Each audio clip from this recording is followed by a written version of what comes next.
ഡൽഹി സർക്കാരിന്റെ ഒരു വർഷത്തെ മുൻനിര സാംസ്കാരിക പരിപാടികളുടെ പട്ടികയിൽ ജനം ടിവിയും ജനം സൗഹൃദവേദി ഡൽഹിയിൽ സംഘടിപ്പിച്ച ഓണാഘോഷ പരിപാടിയാണ് സർക്കാർ പട്ടികയിൽ ഇടം പിടിച്ചത്.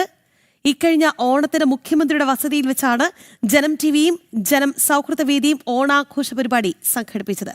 വിവരങ്ങളുമായി ശ്രീകാന്ത് ചേരുകയാണ്. ശ്രീകാന്ത്, വലിയ സന്തോഷമാണല്ലേ? വലിയ സന്തോഷം മാത്രമല്ല ശ്രീകാന്ത്, നോക്കൂ, ഈ പട്ടികയിൽ ജനം ടി വി ഇടം പിടിക്കുമ്പോൾ അതിനൊരു പ്രധാനപ്പെട്ട കാരണക്കാരൻ ശ്രീകാന്താണ്. ആ ദിവസം ശ്രീകാന്ത് എത്രമാത്രം സജീവമായി ആ ആഘോഷ പരിപാടിയിൽ ഉണ്ടായിരുന്നു എന്ന് ഞങ്ങൾക്കറിയാം. ഒപ്പം ജിഷ്ണുവിനും നന്ദഗോപനും പ്രത്യേക അഭിനന്ദനങ്ങൾ ശ്രീകാന്തിനും. നമ്മുടെ ക്യാമറാമാൻമാർക്ക് ഉറപ്പായിട്ടും കൊടുക്കണം. ജനം ടി വി ഡൽഹി വാർത്താ സംഘമാണ് ഈ അഭിമാനകരമായ നേട്ടത്തിന് പിന്നിൽ എന്നറിയാം. ഓർത്തെടുക്കാമോ ആ നിമിഷങ്ങൾ?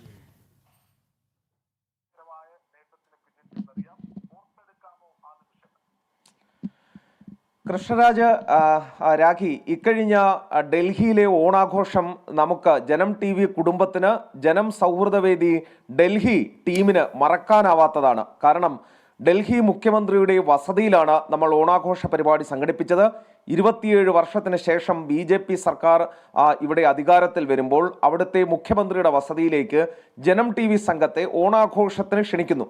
നമ്മളവിടെ എത്തി രാവിലെ തന്നെ അത്തപ്പൂക്കളമൊക്കെ ഇട്ട് ഓണാഘോഷത്തിൻ്റെ തയ്യാറെടുപ്പുകളൊക്കെ തന്നെ നടത്തിയിരുന്നു. നമ്മുടെ MD ഉണ്ടായിരുന്നു, നമ്മുടെ എക്സിക്യൂട്ടീവ് ഡയറക്ടർ ഉണ്ടായിരുന്നു, എക്സിക്യൂട്ടീവ് ചെയർമാൻ ഉണ്ടായിരുന്നു, നമ്മുടെ പ്രഭാരി A. ജയകുമാർജി ഉണ്ടായിരുന്നു. അങ്ങനെ ഡൽഹിയിലെ പ്രമുഖരായ മറ്റനേകം ആളുകൾ നമുക്കൊപ്പം ചേർന്നിരുന്നു. അവിടെ മുഖ്യമന്ത്രിയുടെ നേതൃത്വത്തിൽ നമ്മളെ സ്വീകരിച്ചു.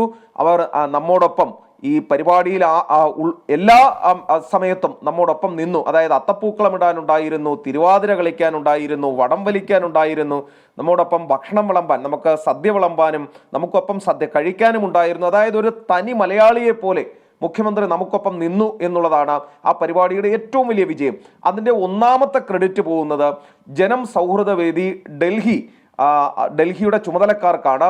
നമ്മുടെ ജയപ്രകാശ് ജി നമ്മുടെ പ്രസിഡന്റാണ്, അതോടൊപ്പം ശ്രീദത്തൻ ജി നമ്മുടെ സെക്രട്ടറിയാണ്.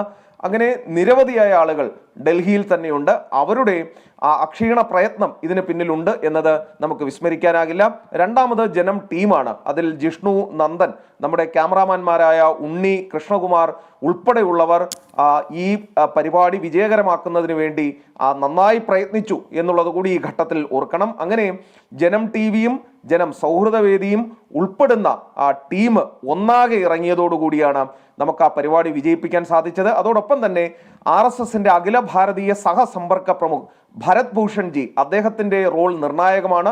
മുഖ്യമന്ത്രിയുടെ വസതിയിൽ ഇങ്ങനെ ഒരു പരിപാടി സംഘടിപ്പിക്കാൻ നമ്മളെ അങ്ങേയറ്റം സഹായിച്ചതും അദ്ദേഹം തന്നെയാണ്. ഇന്ന് ഡൽഹിയുടെ സാംസ്കാരിക മണ്ഡലത്തിൽ ജനം സൗഹൃദവേദി ഡൽഹി എന്നുള്ളത് ഒരു അടിവരയിട്ട് പറയാവുന്ന, അല്ലെങ്കിൽ ഒട്ടനേകം പരിപാടികൾ നടത്തി വിജയിപ്പിച്ച ഒരു പേര് തന്നെയാണ്. അഭിമാനാർഹമായ നേട്ടമാണ് ജനം ടി വിയും ജനം സൗഹൃദവേദിയും ഇപ്പോൾ കിട്ടിയിരിക്കുന്നത്. അതായത് ഈ ഗവൺമെന്റിന്റെ, ഡൽഹി സർക്കാർ കഴിഞ്ഞ ദിവസമാണ് 1 വർഷം ആഘോഷിച്ചത്. അപ്പോൾ അഭിമാനാർഹമായ സാംസ്കാരിക നേട്ടങ്ങളുടെ പട്ടികയിൽ ജനം ടി വിയുടെയും ജനം സൗഹൃദവേദിയുടെയും നേതൃത്വത്തിൽ നടന്ന ഈ ഓണാഘോഷ പരിപാടി അവർ ഉൾപ്പെടുത്തിയിരിക്കുന്നു. പത്രത്തിൽ പരസ്യം കൊടുത്തപ്പോൾ മുഖ്യമന്ത്രി ജനം ടി വി പരിപാടിക്ക് വേണ്ടി അതിൽ പങ്കെടുത്തതിൻ്റെ ചിത്രങ്ങൾ ഉൾപ്പെടെ പങ്കുവെച്ചുകൊണ്ടാണ് അവർ പരസ്യം നൽകിയിട്ടുള്ളത്. അതായത് ഡൽഹി സർക്കാർ പൂർണ്ണമായും ഏറ്റെടുത്ത പരിപാടിയായി അത് മാറി. മറ്റൊരു മാധ്യമത്തിനും ഇങ്ങനെയൊരു സൗഭാഗ്യം കിട്ടിയതുമില്ല. എന്തായാലും വലിയ സന്തോഷം ഈ ഘട്ടത്തിൽ.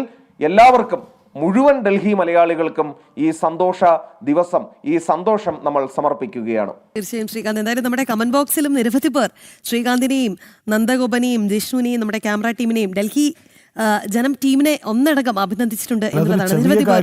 അതെ, ഒന്ന് ആലോചിക്കുക, നമ്മുടെ സ്വന്തം ഓണം, അതെ, സ്വന്തം ഓണം ഡൽഹി മുഖ്യമന്ത്രിയുടെ വസതിയിൽ വെച്ച് നമ്മൾ ആഘോഷിക്കുകയാണ്. അതായത് രേഖാ ഗുപ്ത തിരുവാതിര കളിക്കുന്നു, പൂക്കളമിടുന്നു, അതൊക്കെ ഒരു വലിയ കാഴ്ചയാണ്. കാരണം നമ്മുടെ ദേശീയോത്സവം അതിനെ എത്രമാത്രം എന്നതിൻ്റെ തെളിവായിരുന്നല്ലോ. മാത്രമല്ല ഡൽഹി മുഖ്യമന്ത്രി വരികയാണ്. അപ്പോൾ ആ സുന്ദര നിമിഷങ്ങൾക്കാണ് ഈ അംഗീകാരം കിട്ടുന്നത്. നിങ്ങൾ ഡൽഹി ടീമിനൊപ്പം ഹൃദയത്തിൽ അഭിമാനിക്കുന്ന നിമിഷങ്ങളാണ്. വളരെ സന്തോഷം ശ്രീകാന്ത് ഒപ്പം ചേർന്നതിന്.